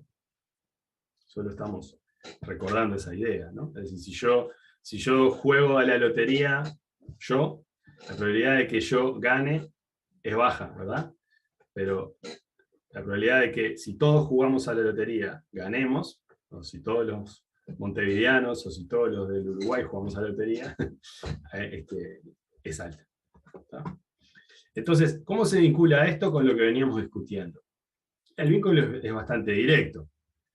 Fíjense, esta slide es simplemente esto, ¿no? Es decir, lo que acabamos de ver, esta diferencia. Entonces, ¿cómo es el vínculo con el problema de aprendizaje, en particular con los bolilleros? Bueno, arriba tenemos lo de las monedas, para representar gráficamente esto, ¿no? El problema de tirar 10 veces una moneda. Y fíjense que es análogo a lo de los bolilleros. ¿No? Es decir, habitualmente va a existir este vínculo entre la muestra y el bolillero. Lo que ocurre en la muestra va a estar vinculado, ¿no? por Hoeffding con lo que ocurre en el bolillero. El problema es que si yo, en el escenario de múltiples bolilleros, en el que pruebo muchas veces, es como si tirara mis monedas, mi moneda muchas veces, hiciera el experimento de tirarla 10 veces, pero repetido muchas veces, entonces puede llegar a ocurrir, es decir, se va a tornar probable, el caso que está acá, ¿no? Es decir, que de pronto obtengo una muestra, por ejemplo, en la que todas son verdes, ¿no? ¿Eso qué querría decir? Querría decir bingo, es decir, encontré una hipótesis H que aproxima muy bien a F, ¿no? Pero eso podemos ser un poco más desconfiados a partir de lo que vimos recién con las monedas, y podemos pensar que en realidad esto se puede dar by chance, ¿cómo es? ¿Perdón? Bueno, por casualidad, gracias. Me retranqué. Por Estás con problemas casualidad. con el español. Vamos arriba, Martín. Estoy bravo, es temprano, no tomé mucho mate. Entonces, que esto se puede dar por casualidad. Gracias. ¿Se entiende entonces ahora, más allá de mi tara mental? ¿Se entendió? Sí, se entendió. ¿Se entendió? Buenísimo. Y se entendió porque es un problema, ¿no? Venía todo bien, veníamos trabajando individualmente con cada bolillero, ¿no? Con hipótesis diferentes. Entonces, la idea es que vamos a tener que solucionar esto de alguna forma. Aumentando ¿Cómo? n, ¿no reducís la probabilidad de que te pase eso? O sea, en vez de lanzar 10 veces la moneda, lanzar 11 veces la moneda, o 12. Mientras más veces ¿Te parece? si aumentás la cantidad de muestras que sabes, o sea, es menos probable que te salgan todas verdes. O sea, que Sí, justo te dé la casualidad de que una te coincida. estoy de acuerdo contigo, Matías. Lo que cambiás es el valor de la probabilidad, pero ese suceso, ¿no? O sea, el razonamiento que hicimos antes de que ese suceso no deseado fortuitamente puede ocurrir, sigue siendo cierto. Sí, ¿No? pero si vos tenés una cantidad determinada de H, o sea, si vos sabés que vas a meter 10 H, que vas a lanzar 10 monedas, o sea, 10 veces, que vas a hacer el experimento 10 veces, Sí. como así decirlo, aumentar la cantidad de lanzamientos de moneda por cada intento va a reducir la probabilidad de que uno de esos intentos, uno de esos experimentos te salga todo verde. Sí, estoy seguro. Lo que nosotros vamos a querer es, digamos, obtener una desigualdad similar a la de Hoeffding, pero que valga en este escenario. ¿Tá? Entonces, lo que señalaba Matías es, bueno, yo puedo contrarrestar un poco ese efecto aumentando el tamaño de la muestra. ¿Tá? Nosotros querríamos, digamos, una desigualdad que valga en general, ¿no? Que sea válida en general, sin importar el valor de n, ¿no? Para este escenario de múltiples bolillas o de múltiples hipótesis. ¿Tá? Y van a ver que vamos a adoptar una solución relativamente simple, que es la siguiente. Piensen que la probabilidad de G, o sea, la probabilidad de que el error dentro de la muestra sea diferente al error, o sea, esté respecto al error fuera de la muestra más allá de epsilon, para una hipótesis G, usábamos G como el candidato final, ¿no? Como la solución final de nuestra búsqueda en el conjunto de hipótesis. ¿Tá? En realidad, nosotros podemos pensar que una forma de acotar esto es a través de, si queremos que la probabilidad sea chica para G, y G es una de las H, ¿no? G es exactamente o H1, o H2, o H3, o hasta HM. Entonces lo que podemos considerar es que todas la probabilidad para todas las H's se mantenga acotada, ¿no? O acotar la probabilidad para todas las H. Estamos haciendo, en inglés sería el union bound, en español es la desigualdad de Boole, ¿no?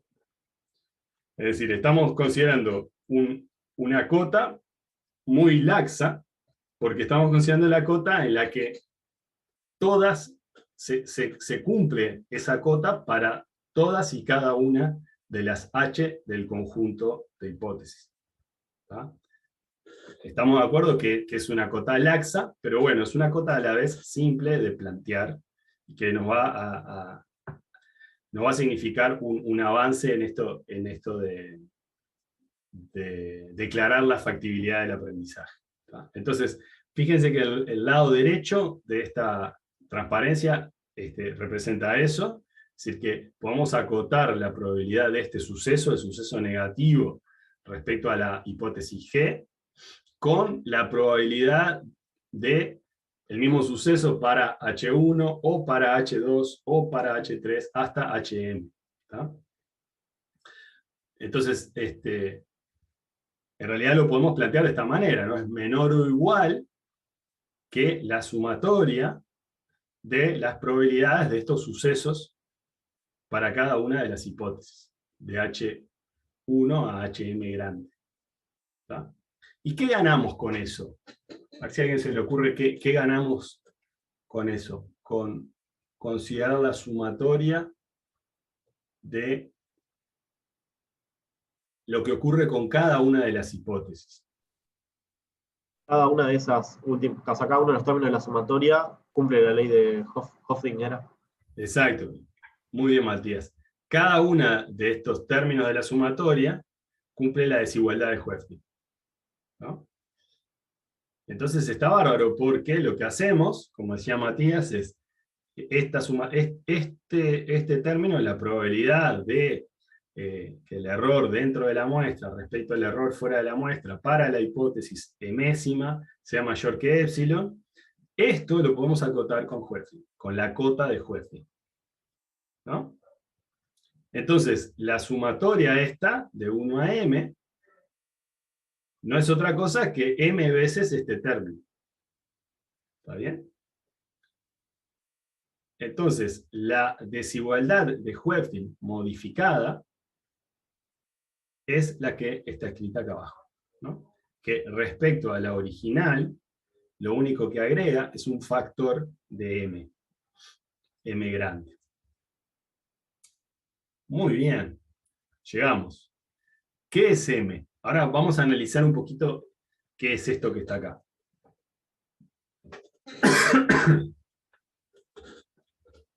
¿Qué es m? Es una cantidad de hipótesis que tenés. Oh, sí, eso. Sí, el tamaño de nuestro conjunto de hipótesis, H, la cantidad de hipótesis que tenemos. Perfecto, Carmen. Entonces, ¿qué impacto tiene eso? Les pregunto así: en la medida de que yo haga crecer mi conjunto de hipótesis, ¿no? Si por ejemplo tengo 1000 hipótesis, 10.000 hipótesis, ¿no? Debería tener valores de n y de epsilon, en particular de n, lo suficientemente grande, para que esta cota tenga sentido. Si no, en la mayoría de las ocasiones, lo que voy a tener es una cota inútil. Es decir, por ejemplo, que la probabilidad de este suceso negativo es menor o igual que 1000. O es menor o igual que 1. Ah, bárbaro. Eso ya lo sabía. Que es menor o igual que 1, ya lo sabía. Es una probabilidad, ¿no? Entonces, si bien llegamos a buen puerto, lo que podría ocurrir es que esta cota sea, que no tenga sentido, es decir, que sea una cota inútil, ¿tá? Que no esté efectivamente acotando la probabilidad. ¿Se entiende ese argumento? Sí. Buenazo. En particular, pensemos en el único algoritmo que conocemos hasta ahora de aprendizaje, que es el perceptrón, de la clase pasada, ¿se acuerdan? El perceptrón, en el caso del perceptrón, ¿cuántas hipótesis tengo? O vamos un pasito antes. Imagínense el perceptrón en 2 dimensiones, ¿no? ¿Se acuerdan que nuestra hipótesis, nuestra función h, estaba dada por 3 coeficientes en 2 dimensiones, ¿no? W1, W2, que eran los que multiplicaban a cada uno de las dimensiones de mis datos, más el umbral, ¿no? O sea que teníamos W0, W1 y W2, ¿no? Genial. Y esos W, lo que definían en el plano era una recta, ¿no? ¿Me siguen? Definíamos una recta en el plano, un discriminante lineal. ¿Ah? Si no fuese en el plano, si fuese en RD, ¿tá? Lo que tendríamos sería un hiperplano en RD. Pero en 2 dimensiones, el perceptrón, ¿cuántas hipótesis tiene?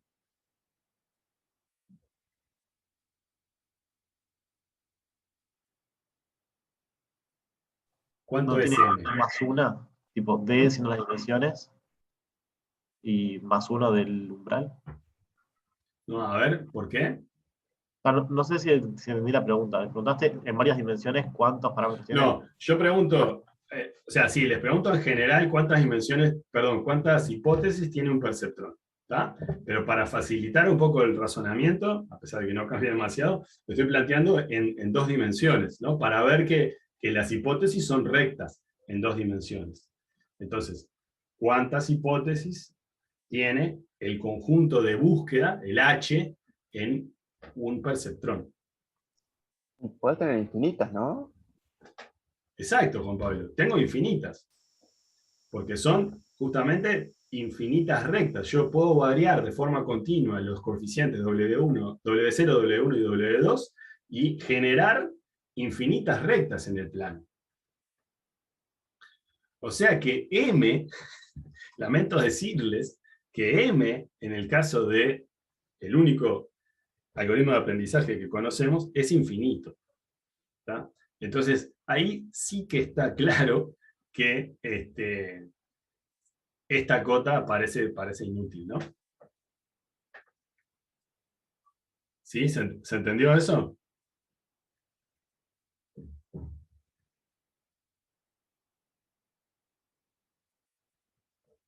¿Sí? ¿Me siguieron? Sí, sí. Dale, buenazo, gracias. Gracias, Julián, también que dijo que sí. Bueno, perfecto. De todas maneras, no se desanimen. Acabamos de dar un paso enorme, porque salvo estos detalles técnicos, nos acercamos mucho a esta idea de que el aprendizaje es factible, es viable en términos probabilísticos, ¿no? Y esbozamos las ideas principales de la teoría PAC, aquella que decíamos de probablemente, aproximadamente correcto, ¿tá? Y esto que presentamos en la clase de hoy, la desigualdad de Hoeffding, y la desigualdad de Hoeffding modificada, a esta desigualdad le vamos a llamar la desigualdad de Hoeffding modificada, en la que aparece justamente el tamaño del conjunto de hipótesis acá, son un paso esencial, ¿sabes? Un primer paso esencial para la teoría del aprendizaje. ¿No? Así que bien, dimos un pequeño pero importante paso en la clase de hoy. ¿No? Entonces, lo que vamos a hacer ahora es, vamos a plantear algunos ejercicios más. Les voy a dejar planteado el del bolillero, porque ese en esencia es igual al de las monedas, pero es otro ejemplo para que practiquen estas cosas. Dice, considera una muestra de 10 bolillas extraídas de un recipiente que contiene bolillas rojas y bolillas verdes. La probabilidad de que cualquier bolilla que saquemos sea roja es mu 0,55, como muestreo independiente con reemplazo. Considere la probabilidad de no obtener bolillas rojas, ni igual 0, en los siguientes casos. En el caso en que tomamos solo una de esas muestras, calcule la probabilidad de que ni es igual a 0. ¿Tá? Y en el caso de que tomamos 1000 muestras independientes, calcule la probabilidad de que en al menos una de las muestras ni sea igual a 0. ¿Tá? ¿Qué es lo que nos recuerda a este ejercicio, al igual que el ejercicio de las monedas? ¿Alguien podría decirme qué es lo que nos recuerda? ¿O cómo usamos esta idea en la clase de hoy?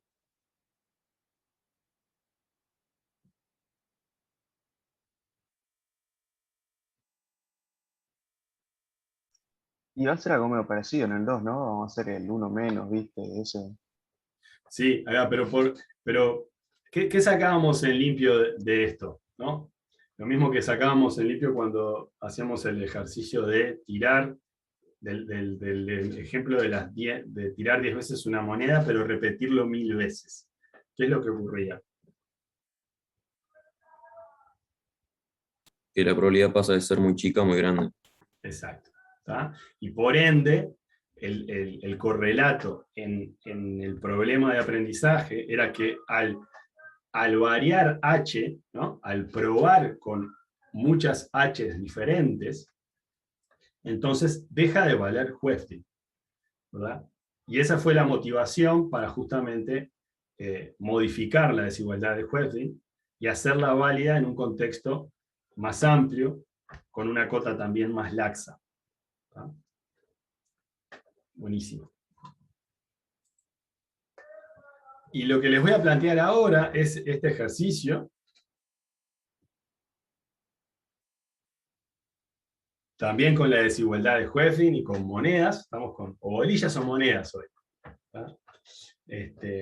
A ver si entendemos el planteo y le dejo un par de minutos para pensar. Lanzamos 1000 monedas. ¿Tá? O sea, agarramos 1000 personas, a cada una le damos una moneda, las ordenamos así en una fila, tenemos de la persona 1 hasta la persona 1000, y le pedimos que tiren 10 veces la moneda. Son sucesos independientes, ¿tá? No vale mirar al compañero. Consideramos 3 monedas de esas 1000, vamos a elegir 3 monedas o personas de la siguiente manera. M1 es la primera moneda lanzada, la moneda del que se paró primero en la fila. ¿Tá? M-Rand de aleatorio, digamos, es una moneda elegida al azar de las 1000 monedas. ¿Tá? Sorteamos un índice y elegimos una moneda al azar. Y M-Min es la moneda que tuvo la frecuencia mínima de caras. Frecuencia mínima de caras, por eso es M-Min. ¿Tá? Entonces definimos ni 1, ni rand y ni min como la fracción de caras obtenidas de los 10 lanzamientos. ¿Está bien? ¿Se entiende el escenario? Entonces la pregunta es, ¿cuál o cuáles monedas tienen una distribución de ni que satisface la desigualdad de Huefting? ¿Tá? La desigualdad de Huefting original, la desigualdad para un solo bolillero. ¿Tá? ¿Y por qué? Entonces les pido a todos que piensen en este ejercicio, nos tomamos 2 minutos para pensarlo, y lo que les voy a pedir después es que alguno justifique su decisión, ¿no? De estas opciones, de la 1 a la 5 que están ahí. ¿No? 2 minutos.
¿Estamos?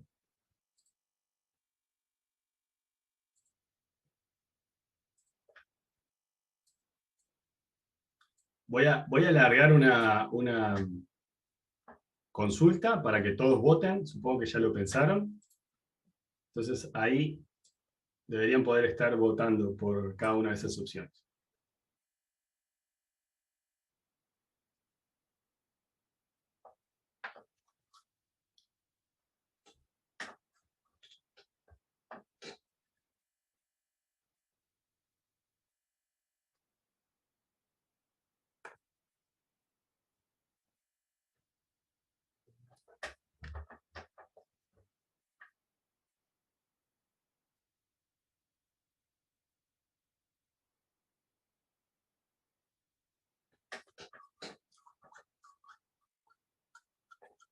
Vamos, voten.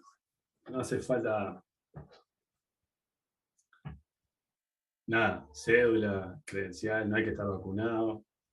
Hay que votar más.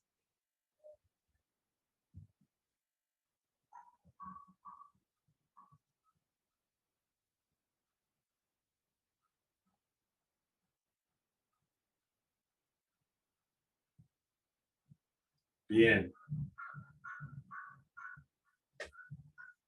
Ustedes no ven lo que votan los demás, ¿no? No. No. Sí, está bien, tiene sentido.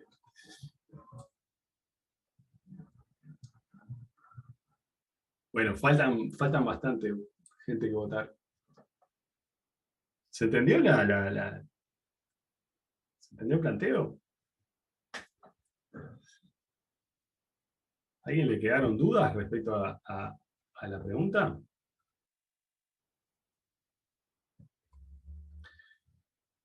Bueno, hubo bastante gente que no votó. Como 10 personas que no votaron. Pero terminamos por ahí Ahí va, terminamos por ahí la votación y compartimos los resultados. La mayoría votó por la opción 4, que es M1 y MRAN. ¿Alguien me podría argumentar por qué eligió M1 y MRAN?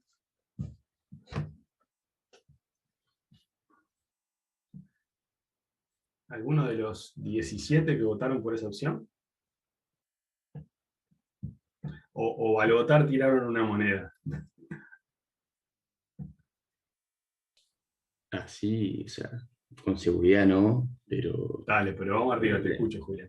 la intuición es que, a diferencia de la única, para que se cumpla la cosa de Hoffman, vos tenés que hacer como que no tuvieras muchos bolilleros, como si tuvieras uno. Ahí Pero va, si agarrás.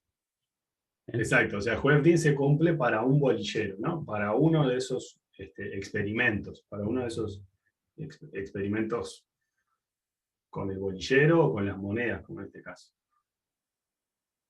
Entonces, para M1, Es agarrar la primera moneda como si los otros bolilleros no existen. Y agarrando mismo.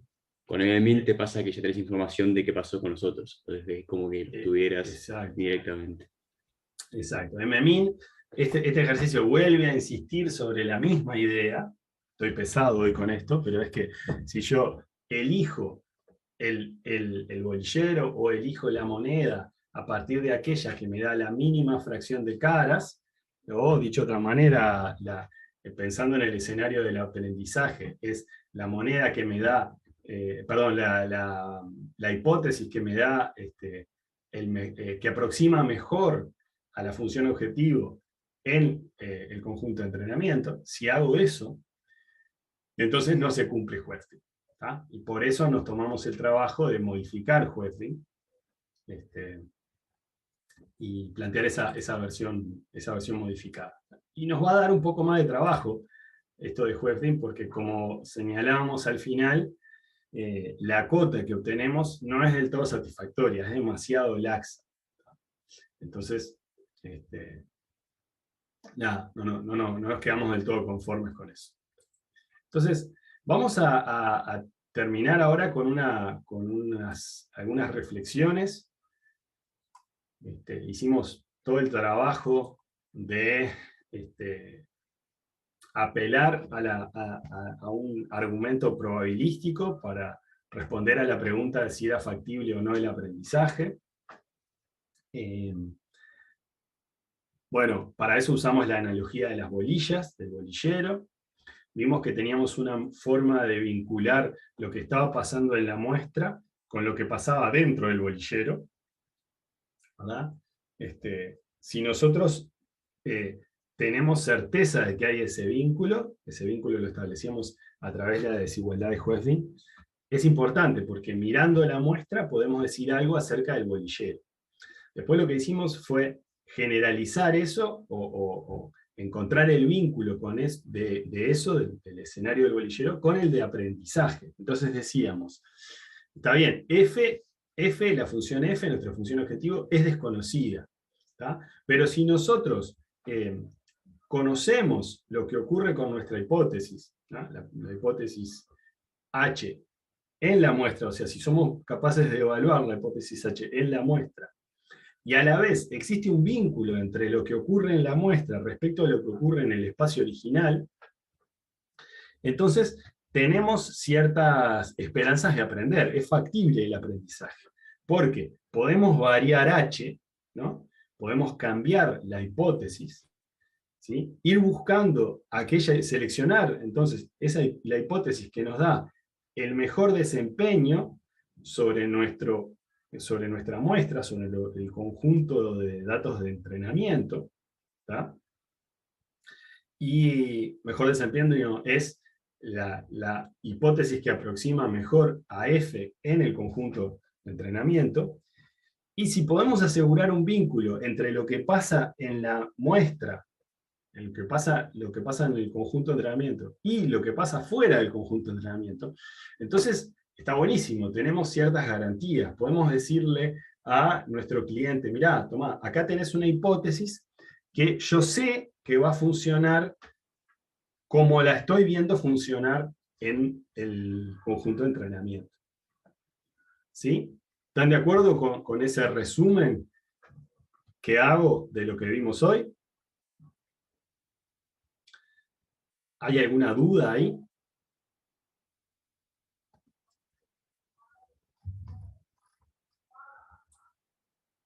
¿Sí? Matías levanta el dedito. Asumo que el resto también. Por favor, planteen si tienen dudas. En realidad lo que acabo de decir está bárbaro, no solo porque lo dije yo, sino es bastante coherente con lo que vimos recién, pero para que se pueda aprender falta un ingrediente adicional, que es importante, y que de alguna manera estamos pasando por alto, o no estamos haciendo demasiado hincapié en eso.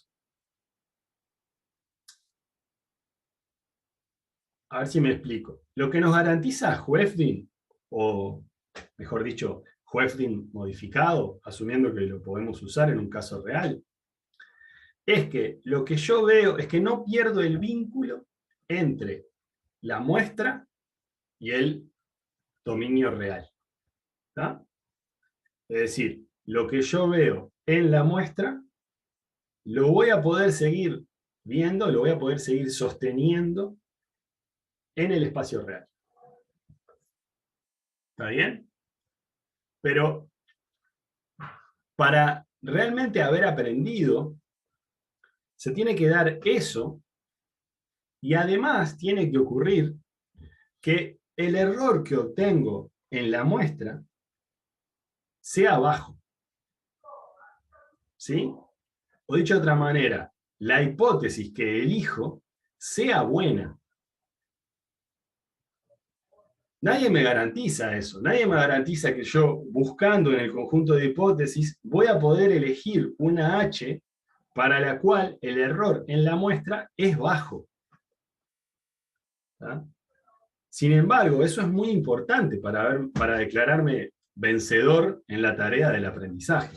¿Tá? Porque de otro modo, fíjense que si yo encuentro una función, hago la búsqueda en H, encuentro una función, y la mejor función que obtengo tiene un desempeño muy pobre sobre el conjunto de entrenamiento, las garantías que me da Hoeffding modificado simplemente me permiten decirle a mi cliente, mirá, tomá, acá tenés esta hipótesis, acá tenés este sistema de aprendizaje automático, que lo que te puedo garantizar es que va a funcionar muy mal frente a datos nuevos. ¿Tá? Y eso como solución es un poco penosa, ¿no? Entonces, la pregunta de si podemos o no podemos aprender se puede en realidad partir en dos cosas, ¿no? Que la primera es, ¿podemos asegurar que EOUT, o sea, el error fuera de muestra, para nuestra función final, la función G, es lo suficientemente cercano a EIN, o sea, al error que estamos observando de esa función en la muestra? Eso es lo primero, y sobre eso fue lo que trabajamos en la clase de hoy. Pero lo segundo es, ¿podemos hacer que EIN sea lo suficientemente chico? ¿Tá? Garantizar las dos cosas es lo que nos permite estar tranquilos con que aprendemos, con que aprendimos. ¿Tá?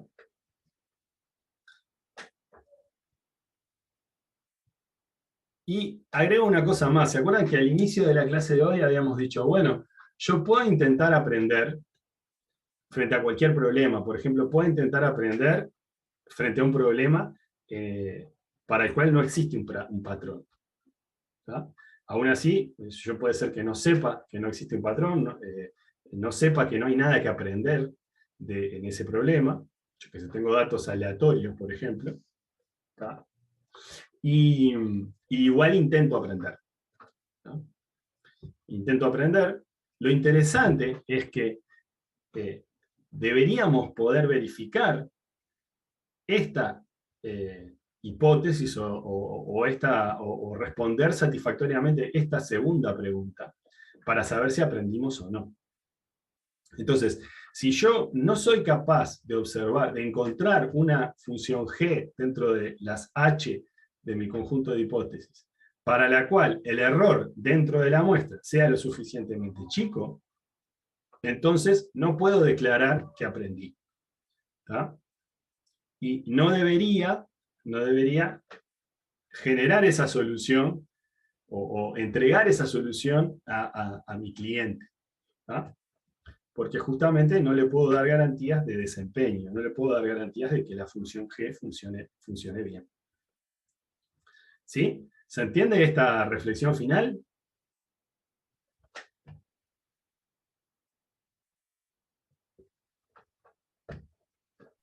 Sí, se entiende. ¿Se entiende? ¿Alguna duda, algún comentario? Están hablando siempre los mismos. Agradezco mucho a los que están participando. Es fundamental que participen, pero estaría bueno escuchar la voz de algunos de los que no hablaron todavía y saber si me están siguiendo o no.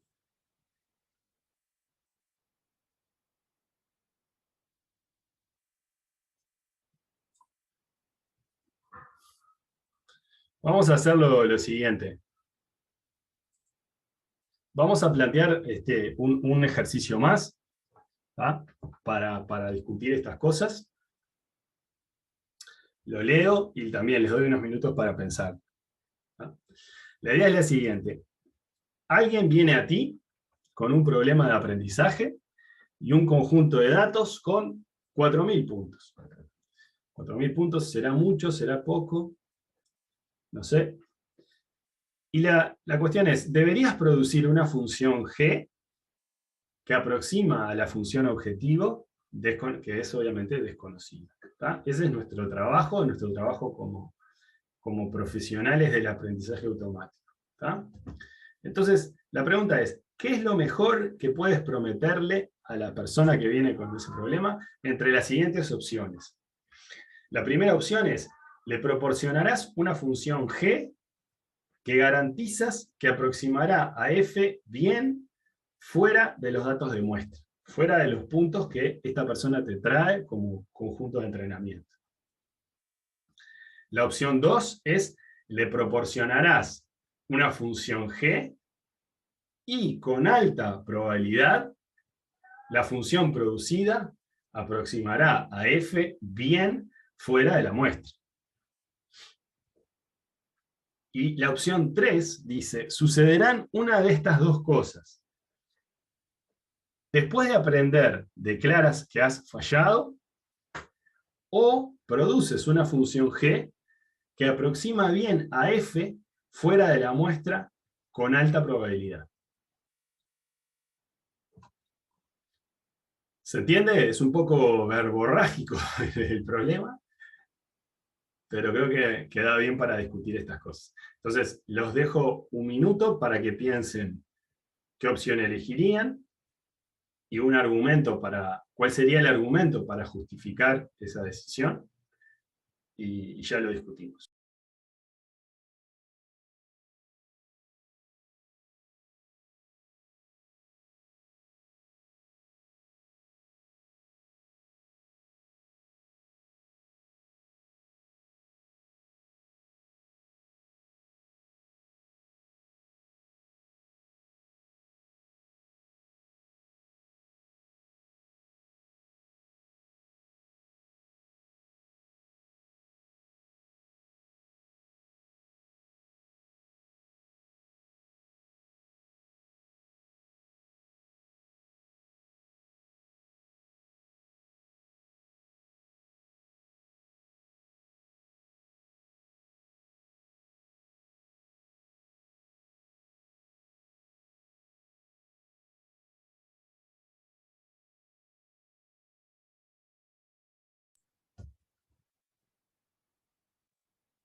Vamos a hacer lo mismo, hacemos una votación.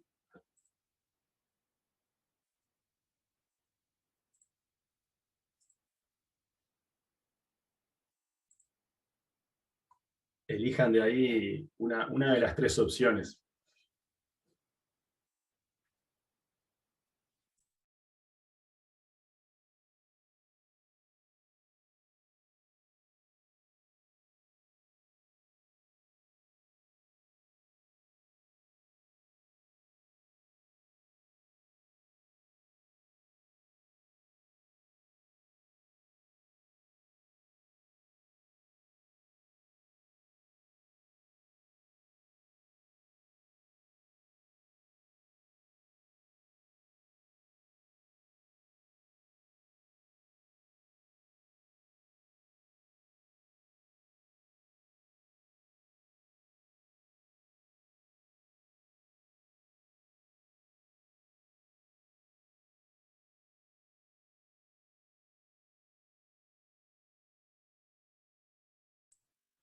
Bueno, votaron de vuelta casi todos. Siempre hay alguna gente que no está votando.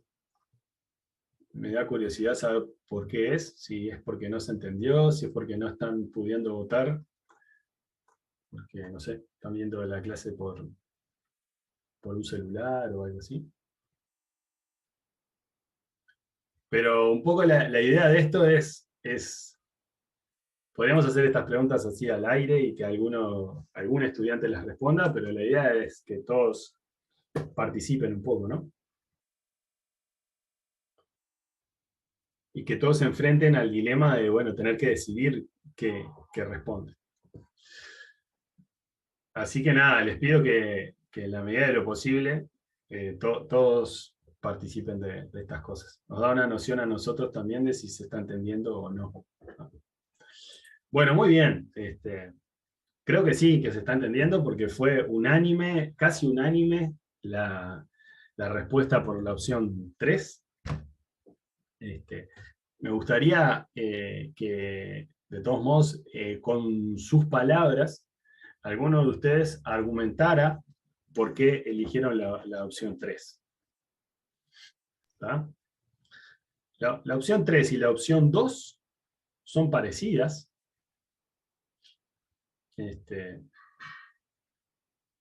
Capaz que podríamos hacer así. ¿Alguien podría decir por qué no elegiría la opción 1? Mira, profe, la 1 es como vender un poco de humo, ¿no? Ya asegurar de entrada que va a salir todo bien. Yo creo que lo haría. Si yo le digo que hace absolutamente todo perfecto, ¿no? Viste, cualquier otra cosa, todo bien, pero parece un poco irresponsable, capaz, ¿no? Exacto, exacto. Buenísimo, Juan Pablo. Sí, en la 1 no tenemos en realidad garantías de que F va a funcionar, de que G va a funcionar bien fuera de los datos de muestra. No tenemos garantías siempre. Es decir, no tenemos garantías antes de hacer nada. Porque la gracia de esto es que eso es lo que le vamos a proponer, ni bien la persona nos planteó el problema y nos trajo los datos, ¿no? Entonces, como decía muy bien Juan Pablo, es un poco irresponsable. Bueno, la diferencia entre, entonces la 1 está descartada, la 2 es un poco más razonable, porque al menos plantea el asunto de la probabilidad sobre el cual trabajamos en la clase de hoy. Dice que le vamos a proporcionar una función g que con alta probabilidad aproxima a f bien afuera de la muestra. ¿Cuál es el problema con esa segunda opción? Hay algo de ahí que no está del todo correcto, ¿no? O que no lo podemos garantizar. ¿Alguien me podría explicar eso?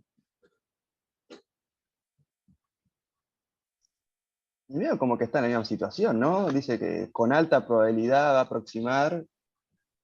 Eso, todavía está asegurando cosas antes de hacer el programa. Uh-huh.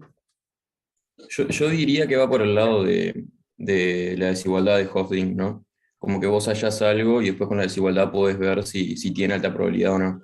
Entonces por eso en la otra, como que si estás dentro de la desigualdad, puedes decir que sí que tiene una alta probabilidad, y si no, ya sabes como que puedes haber fallado. Ahí va.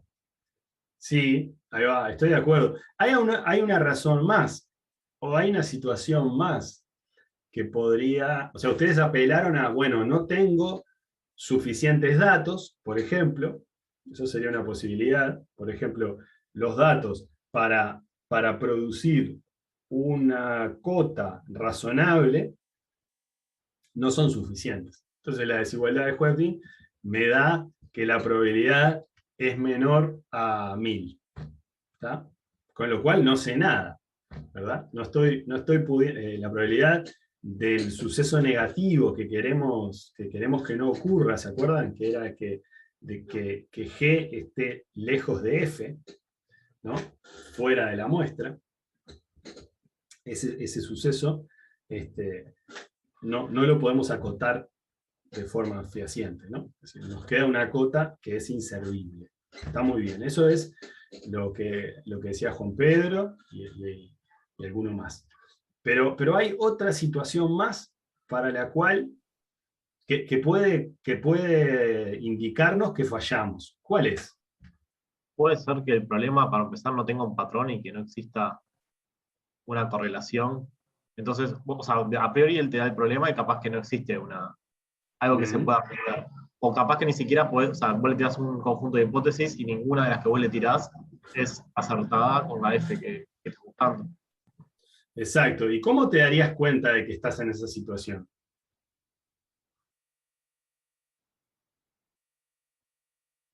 ¿Hay alguna manera de darnos cuenta que estamos en esa situación que dice Matías?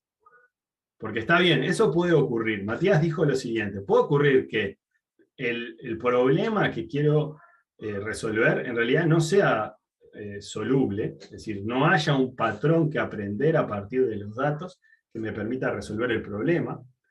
La salida que quiero estimar es aleatoria. ¿Tá? Eso es una posibilidad. La segunda cosa que dijo Matías es, en realidad, que es muy interesante, fíjense, es, bueno, en realidad, no sé si no hay nada que aprender, pero el conjunto de hipótesis que elegí no me alcanzó. Es decir, yo probé, dije, bueno, voy a probar con estas n hipótesis, probé con todas, y ninguna de ellas fue lo suficientemente buena para aproximar a F. Está muy bien lo que dice Matías. Pero a lo que dice Matías yo respondo o hago la siguiente pregunta. ¿Y cómo me doy cuenta de eso? O sea, vos con... Que leí en el diario que el problema que me trajo mi amigo no es soluble, ¿no? No. ¿Cómo me doy cuenta? Vos con la desigualdad podés asegurar que los errores de las muestras y el del problema, el desconocido, pueden ser cercanos, pero capaz que, o o sea, puedes asegurar que van a estar cerca, pero nunca, capaz que no logras que sean cercanos a cero, por más que Exacto. Exacto, gracias Matías. Es exactamente eso, ¿no? Nosotros decíamos que podíamos partir la pregunta de si el aprendizaje es factible en estas dos. No había compartido los resultados. Podíamos partir la pregunta de si el aprendizaje era factible en estas dos partes, ¿no? Una muy importante es justamente a la que dedicamos toda la clase de hoy, en la que nos preocupó toda la clase de hoy, es: ¿podemos asegurar que EOUT de G es lo suficientemente cercano a EIN de G? ¿Verdad? Eso nos asegura el vínculo entre lo que estamos viendo en la muestra y lo que vamos a ver frente a datos nuevos, ¿no? Frente a cuando pongamos el sistema en producción, cuando le digamos a nuestro cliente: tomá, acá tenés, usá este sistema para automáticamente resolver el problema que querés resolver. ¿Está? Pero, muy importante, además necesitamos que EIN sea lo suficientemente chico. ¿Sí?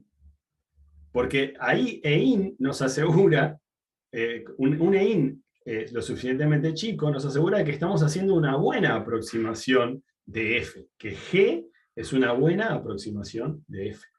¿Está? De lo contrario, si no lográsemos que EIN sea lo suficientemente chico, puede pasar lo que decíamos hace un rato, ¿no? Que es que, mirá, yo tengo mucha certeza de que lo que estoy viendo acá en la muestra también se va a mantener fuera de la muestra.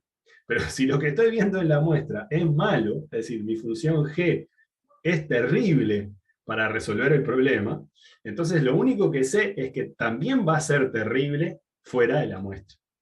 Y eso es bastante indeseable, digamos. ¿Está? ¿Sí? ¿Se entendió? ¿Sirvió esta recapitulación, digamos, para fijar estas ideas? Ahora sí, ¿quedan claros estos dos componentes de la pregunta? A mí no me termina de cerrar el segundo componente. Ahí está. Capaz que alguien que le comente a Juan Pedro en sus palabras por qué es importante la segunda parte. Está buenísimo, Juan Pedro. Si no quedan claras las cosas, la idea es justamente preguntar, ¿no? A ver si alguien se anima, y si no, yo hago un segundo intento.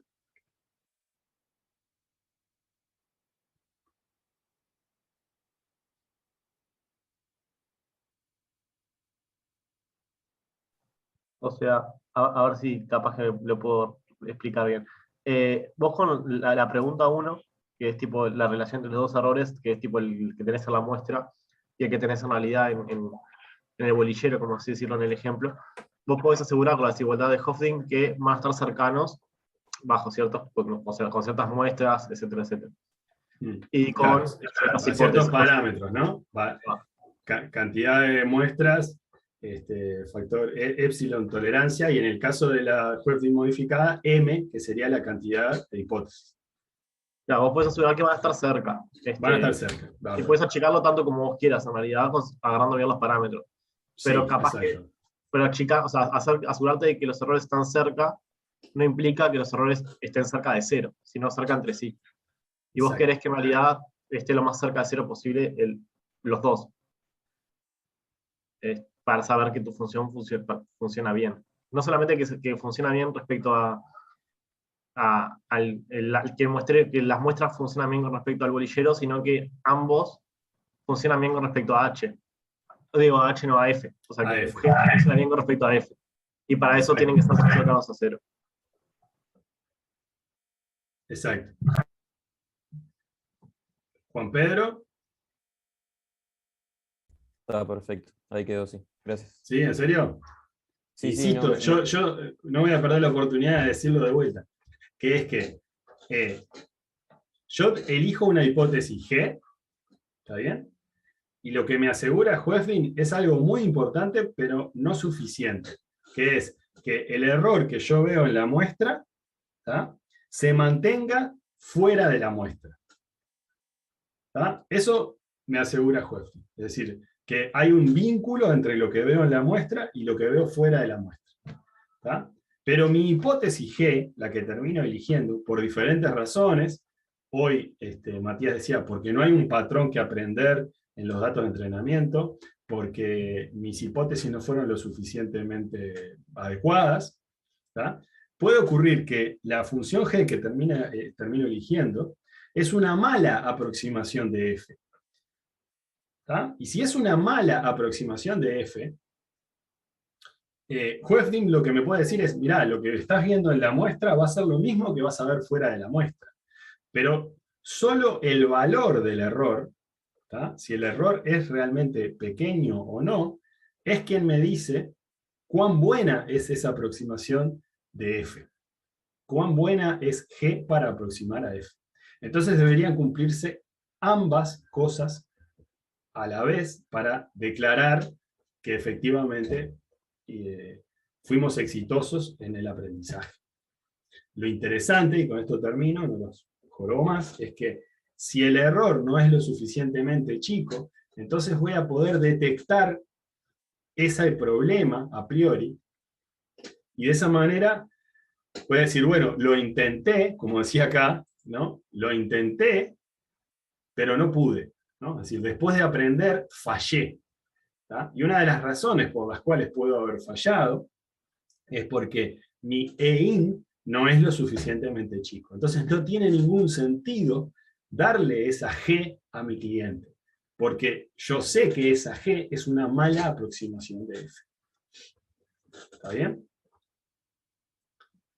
Bueno, vamos a volver sobre estas cosas, pero ya les adelanto, es esencial que lean el libro, que lean las secciones del libro correspondientes a esta clase, ¿tá?, de manera de poder no perder pie y poder seguir con esto. ¿Tá? Porque, como ya les dije, el curso arranca y avanza, entonces en la próxima clase vamos a tener práctico, pero en la siguiente vamos a seguir construyendo la teoría del aprendizaje sobre estas ideas que discutimos hoy. ¿Tá? Una pregunta. Sí. ¿Sería recomendable leer el libro antes de la clase o después, tipo, de lo que acabamos de dar? Eso ya lo preguntaron hoy al inicio, como prefieran. Si quieren leerlo antes, seguro les va a venir bien porque van a venir con un montón de ideas frescas en la cabeza. Al menos tienen que leerlo después. Dale, gracias. ¿Tá? Bueno, paramos ahí la grabación y voy a hacer un par de